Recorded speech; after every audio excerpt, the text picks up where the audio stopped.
estamos mais uma vez aqui para mais uma videoaula. Já estamos na lição de número 4 e antes de nós começarmos o nosso estudo, gostaria de pedir para você que curtisse esse vídeo, que desse o like, que compartilhasse com seus amigos de Facebook, de WhatsApp, de Telegram, todos que você puder compartilhar esse vídeo. Se inscreva também no canal se você não for inscrito e vamos lá para mais uma videoaula. E o tema é a autoridade do servo. Nós sabemos que Marcos, ele apresenta Jesus ali como um servo, já que esse livro é escrito para os romanos, como nós já estudamos no capítulo 1. O texto áureo vai dizer: e ele lhe disse, filha, a tua fé te salvou, vai-te em paz e fica livre do teu mal. Marcos capítulo 5, versículo 34. A verdade prática vai dizer: Jesus triunfa frente a qualquer inimigo, mesmo a morte não tem poder para detê-lo. Bem, antes de nós partirmos exatamente para esta lição, nós precisamos antes fazer uma conexão com a lição anterior, porque na lição anterior nós estudamos que Jesus estava ali com o povo, com aquela multidão, ele passou o dia ensinando ali a respeito das parábolas a respeito do reino. E terminando ali de ensinar o povo aquelas parábolas, a Bíblia conta que de tardezinha ele pega o barco juntamente com seus discípulos e diz: vamos atravessar para o outro lado. E quando ele atravessa ali, nesta travessia, ele vai e enfrenta ali uma tempestade, e ali Marcos já começa ali mostrando que Jesus, a partir daquele momento, ele revela o seu poder, ele revela a sua autoridade sobre as forças da natureza. E agora voltando, Jesus estava atravessando ali o mar da Galileia e agora ele chega do outro lado, depois de ter enfrentado essa tempestade, ele chega do outro lado, ele chega ali na cidade de Gadara. E Marcos continua relatando que quando ele chega ali, ele vai mostrar o seu poder sobre os demônios, que é quando ele vai expulsar ali os demônios que estavam ali na vida daquele homem gadareno. A partir dali, nós sabemos que Marcos é um livro de ação. Marcos, ele vai de uma ação para outra. Ele é um livro que é escrito para os romanos. Os romanos, eles gostavam de ação. Eles não gostavam daquela coisa muito demorada, não. Eles eram ação. Tanto que Marcos, ele termina de um episódio e ele já passa imediatamente para outro. Então, agora, depois que Jesus demonstra o seu poder sobre os demônios, em seguida, ele já vai curar a mulher do fluxo de sangue ali, mostrando o seu poder, a sua autoridade sobre as doenças. E segue a história. Na sequência, João Marcos já vai relatar ali a história onde demonstra, onde revela o poder de Jesus, a autoridade de Jesus sobre a morte, que é quando ele ressuscita ali a filha de Jairo. E assim o autor segue a sua história com muita ação. Mas nós vamos detalhar um pouco mais cada um desses episódios, mas por isso que essa lição tem por tema justamente a autoridade do servo. O assunto da lição é justamente a autoridade do servo, porque vai demonstrando o poder e a autoridade de Jesus sobre todas essas questões que eu falei. Sobre a natureza, as forças da natureza, que nós já vimos na lição anterior, e agora sobre os demônios, em seguida sobre as enfermidades e por último sobre a morte. O tópico 1 vai dizer autoridade sobre os demônios, o subtópico 1 vai dizer a ação de Satanás, está lá em Marcos capítulo 5, versículo 5. Andava sempre de noite e de dia, clamando por entre os sepulcros e pelos montes, ferindo-se com pedras. Aqui o autor ele vai colocar três subtópicos, três ações que haviam ali naquela história que vai ser relatada: a ação de Satanás, a ação da sociedade e a ação de Jesus. Isso nessa história do Gadareno, nós vamos estudar esses três pontos, essas três ações.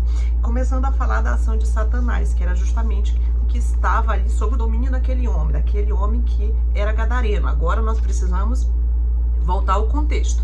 Tá, Jesus ele atravessou o mar da Galileia, indo em direção a Gadara, e no caminho ele acalmou a tempestade, nós já relembramos isso, e chegando ali, aportando ali, desembarcando ali naquela região que era uma região gentílica, era uma região que predominava o paganismo, era um povo predominantemente pagão. E quando Jesus desembarca ali nesta região, que na verdade essa região toda ela era conhecida como Decápolis, eu acredito que até em outra lição nós já estudamos sobre isso. Decápolis era nada mais do que 10 cidades gentílicas que se juntaram ali também, lembrando que cada uma dessas 10 cidades ela era independente, ela tinha o seu governo independente, mas elas uniram-se e formaram-se para obter ali uma espécie de aliança, para que elas tivessem ali uma proteção mútua contra qualquer um ataque que fosse, e para elas obterem também mais oportunidades comerciais. E essa cidade havia sido criada muitos séculos antes pelos comerciantes gregos e por alguns imigrantes, lembrando que essa cidade tinha a sua predominância, a sua população, a sua grande maioria populacional era por povos pagãos, por imigrantes, não era, claro que ali haviam judeus que moravam naquela região, mas não era o povo predominante daquela área, tanto que ali eles tinham como economia a criação de porcos, por isso que ali vai encontrar uma manada de porcos, porque como eles não eram na sua grande maioria judeus, era comum eles criarem porcos, a economia deles girava também em torno disso, porque para os judeus, se a gente for relembrar um pouquinho, os porcos eram tidos como animais imundos, como animais impuros, então se aquela cidade fosse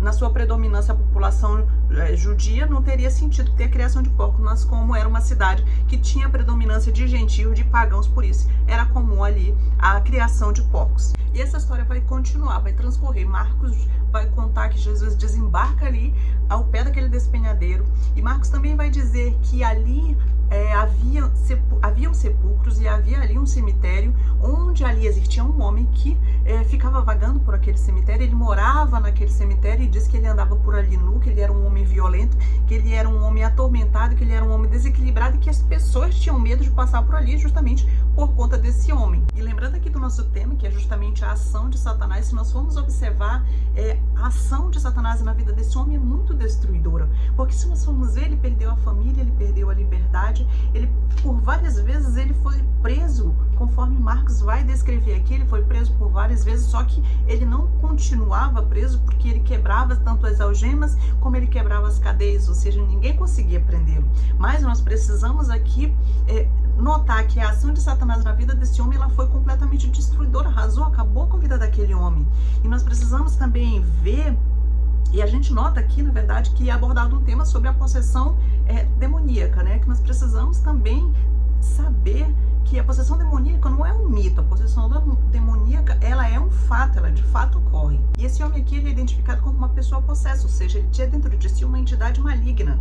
Tanto que quando Jesus vai perguntar dele qual o seu nome, ele não responde o seu nome verdadeiro, meu nome é João, meu nome é Pedro, meu nome é qualquer um que fosse. Não, quem responde por ele é aquele que o domina. Tanto que eles respondem, meu nome é Legião, porque somos muitos. Ou seja, a pessoa não está mais no domínio da sua personalidade, a pessoa não está mais no domínio da sua vida. Quem domina ele já é justamente esses demônios. Ou seja, ele não tem mais controle sobre a sua vida. É como se ele fosse, digamos assim, um cavalo que está dominado por uma outra pessoa, por uma outra coisa. E no caso, ele está ali dominado por esses demônios. É isso que está acontecendo naquele momento. E aquele homem estando ali possesso, ele tinha vários acessos de raiva, porque é isso que acontece, a pessoa fica furiosa, porque aquele ser maligno que estava dentro dele estava furioso, porque aquele espírito não tem paz, aquele espírito não tem sossego, aquele espírito é um ser maligno, é um ser assassino, como diz a palavra de Deus, o inimigo só veio para roubar, matar e destruir. E por isso esse homem tinha aqueles acessos de raiva e de violência e se tornava alguém perigoso para a sociedade. O subtópico 2 vai falar justamente da sociedade, que vai dizer a ação da sociedade. Qual foi a ação da sociedade nesta situação que nós estamos estudando? Nós vemos aqui qual é a ação de Satanás, né, nessa história que estamos estudando em si do homem gadareno, e agora nós vamos ver qual foi a ação que a sociedade teve nesta situação. Marcos capítulo 5, versículo 3, que diz: o qual vivia nos sepulcros e nem mesmo com cadeia alguém podia prendê-lo. Bem, Marcos vai contar que aquele homem, ele vivia ali no meio dos sepulcros e ele se feria com pedras, ou seja, ele mesmo se destruía quando ele se feria com pedras, porque uma pessoa, naturalmente, ela vai cuidar de si mesma, ela vai zelar pela sua saúde, ela vai zelar pelo seu bem-estar, mas aquele homem, ele já não tinha esse controle, ele mesmo era um perigo para ele próprio. Então, ele ali, quando ele tinha essas ações, quando ele agia dessa forma, ele mesmo se prejudicava e ele mesmo representava um perigo para ele. E esse homem também, ele não tinha mais pudor, ele andava nu. Outra coisa que também Marcos vai relatar desse homem é que ele tinha uma força descomunal. Por muitas vezes vai contar aqui que ele foi preso, ele foi preso por cadeias, por algemas, e ele ia lá e ele mesmo despedaçava essas cadeias, despedaçava esses grilhões, de forma que vai relatar que ninguém podia subjugá-lo. E agora a gente analisa com todo esse cenário que nós colocamos aqui, como que a sociedade poderia agir, qual foi a ação ação da sociedade, como diz o subtema aqui. A ação da sociedade foi justamente o que estava, a sociedade organizada, o que ela poderia fazer ali por aquele homem, foi exatamente o que a gente vai encontrar aqui no versículo 3 e versículo 4, que é quando eles tentam tirar esse indivíduo do convívio da sociedade, quando eles tentam prender esse homem ali com aquelas cadeias, com aqueles grilhões que seriam hoje em dia as algemas, e era o que a sociedade podia fazer. Somente isso, mais nada, não tinha nada mais que eles pudessem fazer que estivesse ao alcance deles. E nós podemos tirar isso de lição, que é quando nós vemos que não há poder transformador para um homem e outro a não ser em Cristo. Somente Jesus pode transformar. A sociedade, por mais que ela faça o que está ao seu alcance, que seria naquele caso a sociedade, tentou tirar aquele homem do convívio da sociedade, já que ele representava um perigo tanto para a sociedade quanto para si mesmo, mas mesmo assim não conseguiram prendê-lo por conta da força descomunal daquele homem. Mas nós vemos que somente Jesus, a libertação do homem, a cura do homem, somente Jesus pode transformar verdadeiramente um homem. Somente em Jesus pode ser encontrado esse poder transformador. O subtópico 3 vai falar agora da ação de Jesus. Marcos capítulo 5, versículo 19, vai dizer: Jesus, porém, não lhe o permitiu, mas ordenou-lhe: vai para a tua casa, para os teus, anuncia-lhes tudo o que o Senhor te fez e como teve compaixão de ti.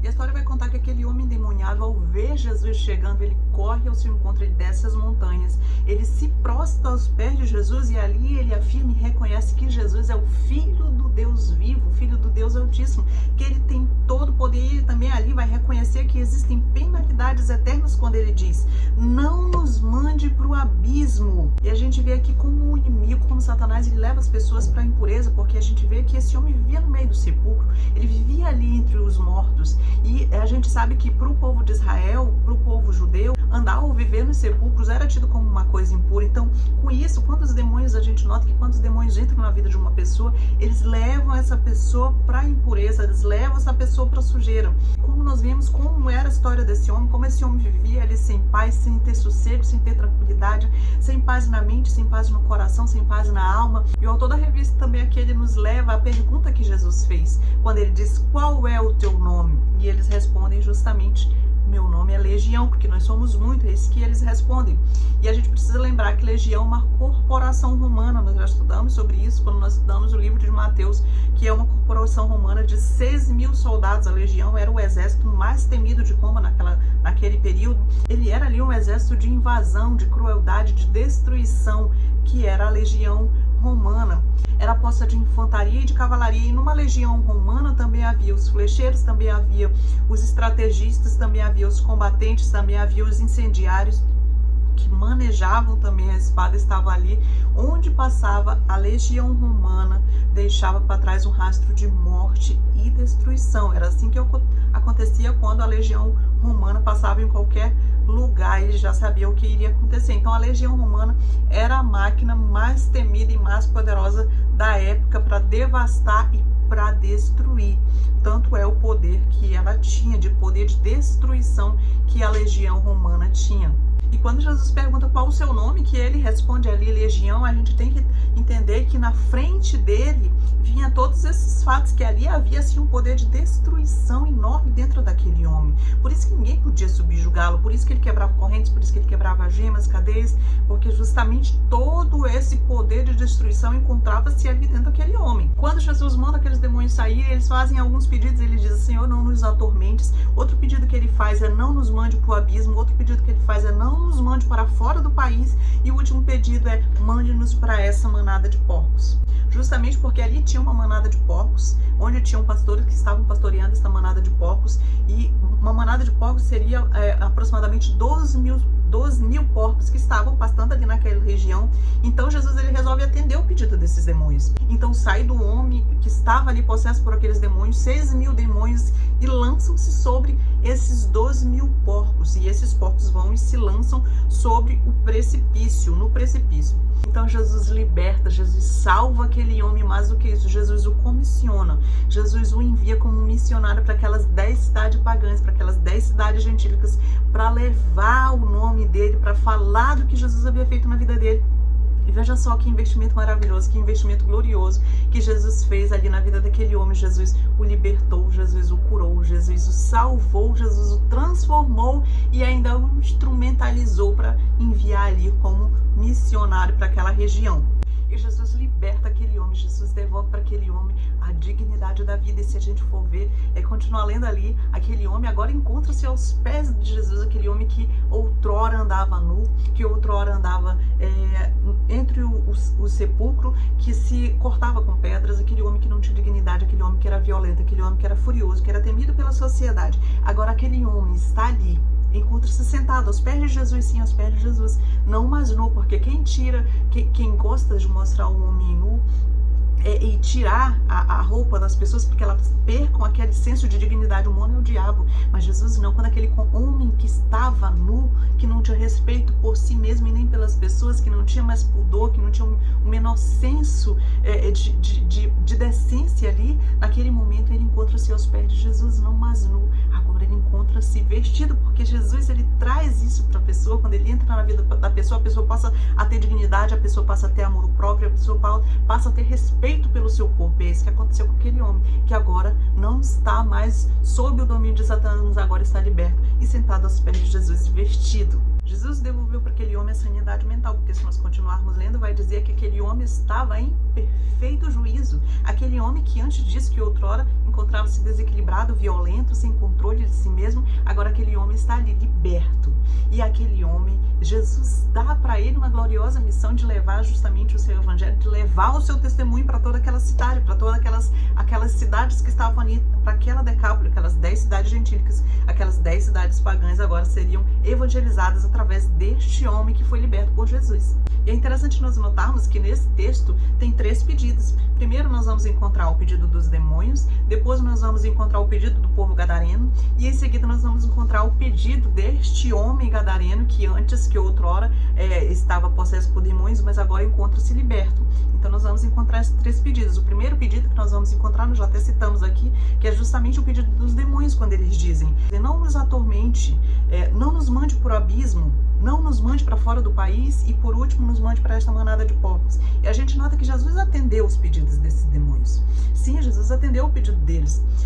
E por que Jesus atendeu o pedido dele? A gente nota que Jesus ele queria desmascarar a cidade de Gadara. Ele queria mostrar para a cidade que eles amavam mais o dinheiro, que eles amavam mais os bens materiais, mais as coisas desse mundo do que as pessoas. Eles se importavam mais com isso, o que lembra muito a nossa sociedade atual. É só nós olharmos para o cenário político. Se você olhar para o cenário político, você vai ver essas pessoas poderosas, essas pessoas corruptas, elas não têm o menor temor de Deus no coração, elas roubam e elas não se importam que as pessoas vão morrer porque estão sem médicos, vão morrer porque estão sem medicamento. Aquele dinheiro que elas roubaram vai fazer falta para o seu próximo. Não, elas não se importam com isso, porque elas não têm o temor de Deus no seu coração. Essa é a cultura dos gadarenos, aquela cultura que se importa mais com coisas, que se importa mais com dinheiro, que se importa mais com riquezas, com bens materiais, do que com pessoas. Essa é a cultura dos gadarenos e isso é muito comum nos nossos dias. E o próximo pedido que nós vamos encontrar aqui é o pedido dos gadarenos, porque os gadarenos, quando eles ficam sabendo desses pastores que estavam cuidando desses porcos, eles veem tudo que acontece, eles veem os porcos se lançando sob o precipício, então eles vão para a cidade e contam para as pessoas que estavam ali e vai dizer que toda a cidade foi ali ter com Jesus e eles pediram para que Jesus se retirasse daquele lugar.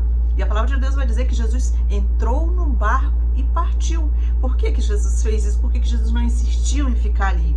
Porque Jesus, ele não constrange, Jesus, ele não força. Jesus, ele não força a presença dele. Nós não somos obrigados a ter a presença de Jesus onde nós não queríamos. Não, Jesus, ele simplesmente, quando pediram que ele se retirasse dali, ele saiu dali sem questionamento, entrou no barco e deixou a cidade de Gadara. É interessante nós notarmos que a cidade de Gadara, ela rejeitou Jesus quando ela disse: não, nós não queremos que tu fique aqui, vai-se embora da nossa terra. E Jesus imediatamente saiu dali. Mas a gente nota outra coisa, que Jesus, ele não desistiu da cidade de Gadara. E a gente nota isso nitidamente porque no próximo pedido. Porque veja, o primeiro pedido foi o pedido dos demônios e Jesus atendeu. O segundo pedido, o pedido dos gadarenos, do povo de Gadara, e Jesus atendeu. Jesus estava retirando-se daquele lugar. Mas vamos notar o último pedido. O último pedido é justamente do homem liberto, o homem que encontrava-se possesso outrora, agora já liberto. Ele pediu que Jesus deixasse-o ir com ele, deixasse acompanhá-lo. Mas olha só, Jesus não permitiu. Vamos ler aqui, que diz, Jesus diz: volta para os seus e conta para aqueles tudo o que o Senhor te fez, como eu tive compaixão de ti. Por que Jesus fez isso? Jesus fez isso, Jesus não permitiu que aquele homem voltasse com ele, porque Jesus sabe exatamente qual é o melhor lugar que você deve estar para testemunhar o seu nome, para testemunhar a respeito dos milagres que ele fez na sua vida.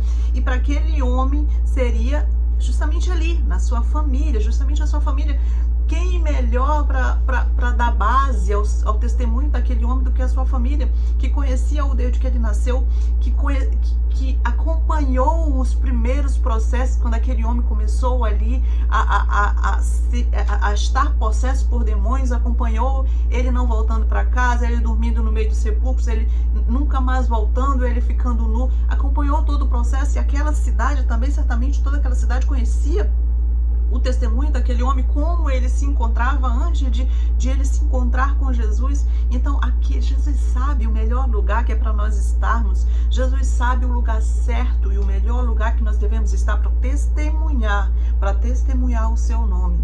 E para aquele homem era justamente ali, no meio da sua família, para aquele povo pagão, para aquele povo gentílico que tinha rejeitado Jesus, mas que agora vão receber o poder do evangelho através justamente desse homem que foi transformado ali no missionário através do que havia acontecido. O tópico 2 vai dizer autoridade sobre as doenças, o subtópico 1 vai dizer a condição da mulher. Bem, aqui Marcos está dando continuidade à história que ele estava contando a respeito do homem gadareno. Nós paramos ali quando Jesus ele entra no barco, quando o povo diz que não quer que Jesus fique ali na cidade deles, na região de Gadara. Então Jesus imediatamente entra no barco e retorna. Agora ele está justamente no lado oeste do lago. E chegando ali é quando vai se dar essas duas histórias que nós vamos estudar agora, que é a história da mulher do fluxo de sangue e a história da filha de Jairo. Bem, agora nós vamos ter essa mulher que por 12 anos ela sofreu de uma doença que aparentemente era incurável, e essa doença lhe causava hemorragias constantes. E assim como os leprosos, ou assim como o homem endemoniado, essa mulher também ela era considerada pela lei como impura, como imunda. E por 12 anos ela fora considerada como intocável. Ela não podia levar uma vida normal ali na sociedade devido a este problema que ela havia do fluxo de sangue. E poderia ser um problema de origem hormonal, poderia ser um problema de origem uterino, que tornava ela ritualmente impura e que excluía ela da grande maioria dos contatos sociais, não deixando ela ter uma vida normal. E a história vai contar que aquela mulher já havia gastado todos os seus recursos que ela possuía para tentar obter essa cura, mas que ela não tinha conseguido obter nenhum resultado, pelo contrário, ela tinha piorado, e também ela havia gastado todo o seu dinheiro, ou seja, ela havia falido tentando aquela cura. E com certeza, quando ela ouve ali falar que Jesus está naquele lugar, ela vê uma oportunidade única e ela não pode perder essa oportunidade, e ela vai ao encontro de Jesus. Mas ela também sabe que, conforme as leis judaicas, se Jesus a tocasse, tornaria ele impuro. Então essa mulher tinha muitas coisas contra ela, conforme o autor da revista vai falar. O simples fato de ela ser mulher já tornava ela culturalmente desvalorizada naquele período. Então aproximar-se de Jesus num momento agitado no seu ministério também era muito complicado, porque sempre tinha uma multidão muito grande ali atrás de Jesus buscando milagre, ou os curiosos, ou aqueles que estavam ali buscando para pegar Jesus e condená-lo. Então aquela multidão, esse período do ministério de Jesus, ele sempre estava rodeado por muita gente. Então essa era uma grande dificuldade que a mulher também encontrava. E o seu sangramento era considerado impuro, ou seja, ela nem poderia estar ali no meio daquelas pessoas, tocando as pessoas, porque as pessoas estavam ali esmagadas. Então era mais algo que impedia aquela mulher, que era contra aquela mulher. E se a gente for ver, os rabinos, eles não podiam nem tocar, nem serem tocados por alguém com sangramento. Então eram muitas coisas que aquela mulher teria que enfrentar para chegar até Jesus, para tentar solucionar o seu problema. O subtópico 2 vai dizer a fé da mulher, Marcos capítulo 5, versículo 28. Porque dizia, se eu apenas lhe tocar as vestes, ficarei curada. Então a gente nota que sempre preciso fé. Em todas as histórias que nós estamos falando, que está sendo contada aqui, nós vamos ver que a fé ela é primordial para o milagre. A gente nota que a fé ela não vai acontecer nesses episódios depois que acontece o milagre, aí a pessoa tem fé. Não, a pessoa primeiro tem fé. E a fé daquela pessoa que vai ocasionar aquele milagre. Então a gente vê que a fé é necessária em todas essas histórias que nós estamos acompanhando. E a gente vê que uma mulher que sofreu por 12 anos de um fluxo de sangue crônico, a gente gente vê que as consultas médicas tinham somente aumentado a sua dor, tinham acabado com todo o seu dinheiro, tinha deixado ela pior do que ela estava quando ela começou aqueles tratamentos, ou seja, as esperanças delas estavam todas arruinadas, ela não tinha mais esperança, materialmente falando, humanamente falando, ela já tinha se esgotado todas as esperanças dela, os seus recursos já haviam se esgotado, na tentativa de obter algum sucesso quanto à sua cura, mas ela não havia conseguido. Mas quando ela ouve falar que Jesus está ali, ela acredita, ela tem fé. E a fé em Jesus levou ela justamente a enfrentar todas as dificuldades que nós citamos aqui. Levou ela a enfrentar a multidão e crer que ali estava a cura da sua doença. O subtópico 3 vai dizer justamente a cura da mulher. Marcos capítulo 5, versículo 29, que vai dizer: e logo se lhe estancou a hemorragia e sentiu no corpo estar curada do seu flagelo. Então aquela mulher estendeu as mãos para tocar Jesus, estendeu a sua mão com fé de que ela seria curada, e ela tocou ali as vestes de Jesus e justamente o milagre aconteceu, ela foi curada. Aquela mulher, ela não permitiu que os seus medos, ela não permitiu que os seus temores, o medo de ser massacrada, de ser expulsa dali, ela não permitiu que nenhum dos seus medos impedisse ela de se aproximar de Jesus e obter ali a sua cura que ela tanto desejava. Quando aquela mulher é curada, Jesus justamente para e faz a pergunta: quem me tocou? E ali a gente vê que não é que Jesus estava aborrecido porque aquela mulher havia tocado nele, não. Jesus queria era justamente ensinar ali algo para aquela mulher a respeito de fé, porque ele vai querer mostrar e vai mostrar para aquela mulher que, embora a mulher tivesse sido curada ao tocá-lo, não era o toque que havia curado ela, mas sim a fé que ela havia tido de que ela seria curada através daquele toque. Então Jesus vai e fala para aquela mulher: a tua fé te curou. Ou seja, Jesus diz que foi a fé que motivou a cura daquela mulher. Então a fé genuína, ela envolve justamente ação. Fé que não é colocada em prática certamente não é fé. O tópico 3 vai dizer autoridade sobre a morte. O subtópico 1 vai dizer contraste entre as situações. Referência a Marcos capítulo 5, versículo 24, que vai dizer: Jesus foi com ele. E quando ele desembarca, por assim dizer, ali do lado oeste do lago, vai até o encontro dele um homem por nome de Jairo, que é o chefe da sinagoga ali de Cafarnaum. Então aqui nós encontramos um homem que era respeitado, um homem que era conhecido, um homem que exercia liderança ali sobre o seu povo, e ao contrário da mulher do fluxo de sangue, que era uma mulher que não tinha nenhum prestígio, que não tinha nenhuma influência, pelo contrário, ela era considerada imunda, ela era considerada impura devido à situação que ela se encontrava ali, ela era considerada impura pela sociedade. Então aqui nós temos um contraste. Jairo, um homem de renome, um homem que é reconhecido pela sociedade, que tem um poder econômico, que tem um poder religioso grande ali, em contraste com aquela mulher que não tinha nada disso. Pelo contrário, ela era, digamos assim, desprezada pela sociedade. E é interessante que quando essa mulher começou a sofrer do fluxo de sangue, foi exatamente quando a filha de Jairo nasceu, porque coincidentemente ou não, a filha de Jairo tinha 12 anos, ou seja, o tempo que a mulher sofreu do fluxo de sangue é o tempo de vida daquela menina, filha de Jairo. Mas só que acontece que essa menina adoece certamente, assim como a mulher do fluxo de sangue. Jairo também busca, ele não economiza, digamos assim, ele busca todos os recursos para que aquela menina volte a ter saúde, todos os recursos da medicina da época, certamente ele buscou. E assim como a mulher do fluxo de sangue, ele também não obteve nenhum sucesso, ele não obteve nenhum progresso com a cura daquela menina. Então ele para e ele toma uma decisão: não, eu vou buscar Jesus, eu vou procurar Jesus, porque se ele colocar as mãos sobre a minha filha, ela certamente vai ser curada. E assim Jairo vai e leva até Jesus a sua causa impossível. E é interessante nós notarmos que foi justamente esse desespero de Jairo que levou ele até os pés de Jesus, justamente o fato de que ele já tinha buscado todas as alternativas, de que ele já tinha tentado de tudo que estava ao seu alcance e não havia conseguido nenhum sucesso na cura da sua filha. E foi justamente essa situação difícil, foi justamente este momento difícil que levou Jairo aos pés de Jesus, porque a Bíblia vai dizer que Jairo chegou ali e ele prostrou-se diante de Jesus e ele suplicou insistentemente pela cura da sua filha. E aí a gente fica pensando que tem horas que os problemas nas nossas vidas, esses problemas que vêm e que são muitas vezes insolucionáveis, que a gente tenta de tudo, tenta resolver, usa toda a nossa experiência e não consegue. Esses fatores muitas vezes são fatores pedagógicos que vêm para nos ensinar e justamente para nos empurrar para os pés de Jesus, porque tem horas que a saúde, tem hora que a prosperidade, tem hora que o sossego, tem hora que a paz, ela pode nos tornar acomodados e pode nos fazer até pensar: tá tudo bem, tá tudo muito cômodo, eu não preciso de Jesus para nada. Mas quando chega aquela situação aquela situação de crise, aquela situação em que você não pode resolver, aquele momento em que você já tentou de tudo que estava a seu alcance, ou é uma crise financeira, ou é uma crise conjugal, ou é uma doença, ou é um desemprego, ou é um problema com o filho, qualquer um problema que fuja do seu controle, que você não possa dominar. E muitas vezes essas aflições que nós passamos podem nos levar com um certo senso de urgência aos pés de Jesus. E foi justamente isso que aconteceu com Jairo. O seu dinheiro, o seu prestígio, a sua influência, todos os seus amigos, a religião a qual ele pertencia, que ele era influente, tudo isso não resolveu o problema dele. Tudo isso não trouxe uma solução para o problema dele. E quando ele percebe que todos os recursos que ele tinha, ele já usou, todos os recursos daqui da terra que estavam ao alcance dele, ele já havia usado.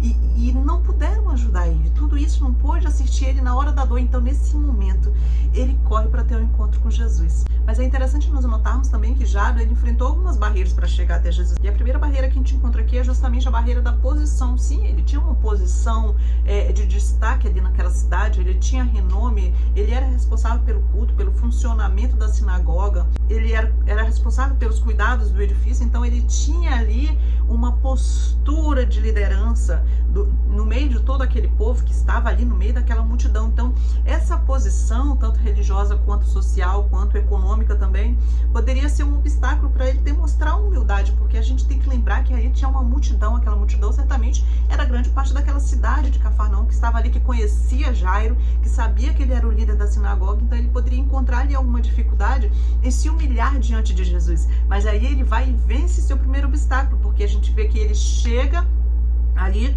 mesmo com aquela multidão, ele chega aos pés de Jesus, ele se prostra aos seus pés e ele suplica para que Jesus cure a sua filha. E outra barreira também muito difícil que Jairo também teve que enfrentar para chegar até Jesus foi justamente a oposição dos líderes religiosos, porque se a gente for ver nesse episódio aqui que nós estamos falando a respeito de Jairo, nesse episódio os líderes religiosos, eles já estavam mancomunados para tentar matar Jesus, eles já tinham uma oposição da época, tanto do sinédrio judaico quanto dos escribas, dos fariseus, que eles queriam matar Jesus. E isso podia implicar ali aquela posição, aquele posicionamento que Jairo estava tomando de ir até Jesus para buscar uma solução, poderia implicar ali um estremecimento de relacionamento entre ele e essas pessoas que era do convívio dele. E olha como isso tem a ver com a nossa atualidade, quantas pessoas deixam de ir até Jesus justamente por se preocupar com o que as pessoas vão pensar, o que a sociedade vai falar,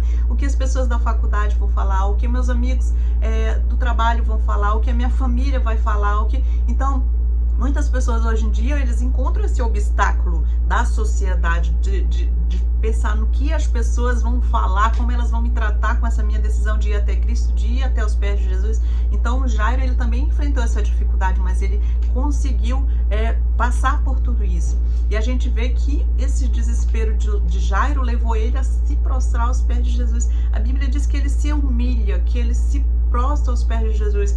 Ele não exigiu nada, ele não falou dos seus cargos, ele não falou dos seus predicativos, não, ele chegou lá e se humilhou diante de Jesus. E é um exemplo também para a nossa atualidade, porque não importa a posição social, a posição econômica que a pessoa possa ter, aos pés de Jesus é onde ela vai encontrar o seu milagre, a sua cura, a sua libertação.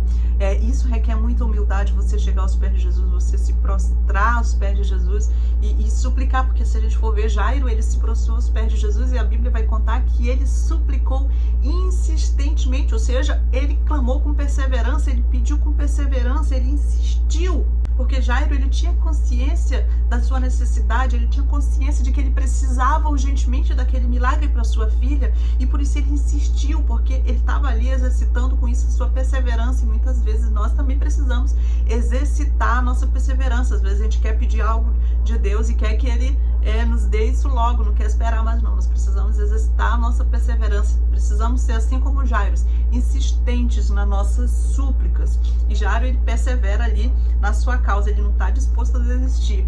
Jairo, ele foi lá, clamou e clamou com fé. O subtópico 12 vai dizer: continue crendo. Marcos capítulo 5, versículo 36 vai dizer: mas Jesus, sem acudir a tais palavras, disse ao chefe da sinagoga: não temas, crê somente. Para nós entendermos bem o contexto no qual Jesus disse essas palavras e por que Jesus disse essas palavras de fé nesse momento, foi justamente porque Jesus estava ali. Lembra que nós falamos que Jesus, quando aportou ali no porto de Cafarnaum, Jairo foi ter com ele, pedindo clamando para ele insistentemente para Jesus ter com ele até a sua filha que encontrava-se doente. Jesus aceita aquele convite feito por Jairo e ele está ali se encaminhando até a casa de Jairo, até a filha de Jairo, para curá-la. Só que nesse meio caminho, quando Jesus estava indo para a casa de Jairo, é justamente quando a mulher do fluxo de sangue, ao saber que Jesus estava ali, vai ao seu encontro e busca também o seu milagre. E crê e usa a sua fé e toca nas vestes de Jesus e é curado. E tem todo aquele episódio que Jesus pergunta quem me tocou, que os discípulos até respondem dizendo, mestre, a multidão te oprime. Então teve toda uma parada ali para esse episódio. E aí, depois disso, a mulher curada, de repente, Jairo até se alegra ali, Jesus curou essa mulher que parecia impossível, ele também vai curar minha filha. Só que aí, quando Jesus vai para a casa de Jairo, continua aquele caminho até a casa de Jairo, chega alguém e diz, não adianta, não perturba mais o mestre, a tua filha já morreu. Mas aí, o que Jesus responde para ele? Jesus dá para ele uma palavra de fé, que é essa que nós lemos agora. Não temas, crê somente. Então Jesus acaba de curar a mulher do fluxo de sangue. De repente os empregados chegam com essa notícia para Jairo, essa notícia de desesperança, mas Jesus ele vai e renova a fé de Jairo, renova a fé dele para que ele continue crendo, porque o milagre ia acontecer. Ele estava com a pessoa que pode fazer todos os milagres. Quando nós andamos com Cristo, quando Jesus está na nossa companhia, nós precisamos ter certeza de que o milagre vai acontecer, porque ele pode todas as coisas, ele é o Deus do impossível. E o que é lindo nesse texto é que a gente nota que a morte, ela não é o fim, a morte, ela não põe fim à nossa esperança. Nós, como cristãos, quando estamos diante da morte, nós sabemos que aquilo não põe fim à nossa esperança, porque nós sabemos que Jesus Cristo é a ressurreição e a vida. E aí, a gente continua vendo a história e a gente vê que Jesus chega até a casa de Jairo e ele chegando lá, ele encontra muita gente chorando e fazendo uma grande confusão ali, um grande choro. E é quando ele diz essa palavra de esperança para Jairo, ele diz, a menina não morreu, a criança não morreu, a criança não está morta, ela apenas está dormindo, ela dorme. O que faz todo sentido à luz das Escrituras, porque aquele que morre no Senhor, ele dorme. Morrer na Bíblia é usado como uma metáfora para o sono, para descrever aquele que morre, porque quem dorme vai acordar, quem dorme não dorme para sempre, e o corpo que dorme, um dia ele vai ouvir a trombeta soar. Então o crente, ainda que morra, viverá. E ali a morte, ela não tinha a última palavra. E Jesus diz, Jairo, ela não morreu, ela está dormindo. E o que estava ali debocharam dessa palavra de Jesus porque não conheciam justamente o poder que Jesus tinha todo o poder, inclusive sobre a morte. O subtópico 3 vai dizer a força do amor. Marcos capítulo 5, versículo 41 diz, tomando pela mão disse, Talitá cumi, que quer dizer, menina, eu te mando, levanta-te. Agora nós já chegamos num ponto que nós já estudamos que Jesus tem autoridade sobre os demônios, nós já vimos que Jesus tem autoridade sobre as doenças, e agora nós estamos nesse episódio que Jesus mostra a sua autoridade, o seu poder sobre a morte, que é quando ele chega ali naquela casa e a menina já se encontra morta, e ele vai ali juntamente com os pais daquela criança e seus discípulos, e ele toca naquela menina e diz, menina, levanta-te. E a menina se levanta no mesmo momento. Então ali ele prova, ele mostra a sua autoridade, ele mostra o seu poder sobre a morte também, porque ele já venceu a morte. Jesus venceu a morte justamente com a sua morte, quando ele ressuscitou ali ao terceiro dia, triunfante. E Jesus tem um poder sobre a morte. Se a morte era o último inimigo a ser vencido, justamente agora Jesus vence a morte. E ele é o Rei dos Reis, o Senhor dos Senhores. Ele tem poder sobre a morte. A morte não tem poder para desafiar Jesus. Quando ele diz, menina, levanta-te. E a menina se levantou não apenas da morte, mas a menina se levantou também da enfermidade, porque ela se levantou curada. Para Jesus não tem causa perdida, porque Jesus tem a palavra de poder. Ou seja, Jairo, ele estava ali diante daquele que é a ressurreição e a vida. E assim ficamos por aqui. Não esqueçam de curtir o vídeo, de compartilhar, de se inscrever no canal. Não esqueçam também de algo importantíssimo, pedir a ajuda do doce Espírito Santo sempre que forem lecionar, para que o Senhor Jesus nos ajude a levar essa palavra que é vida, essa palavra que é eficaz, para que faça efeito nas pessoas que ouvirem o que nós temos para ensinar e para passar a respeito do nosso Senhor Jesus Cristo, que Ele possa nos dar força, que Ele possa nos ajudar nesse momento de grande dificuldade que nós estamos passando no nosso país.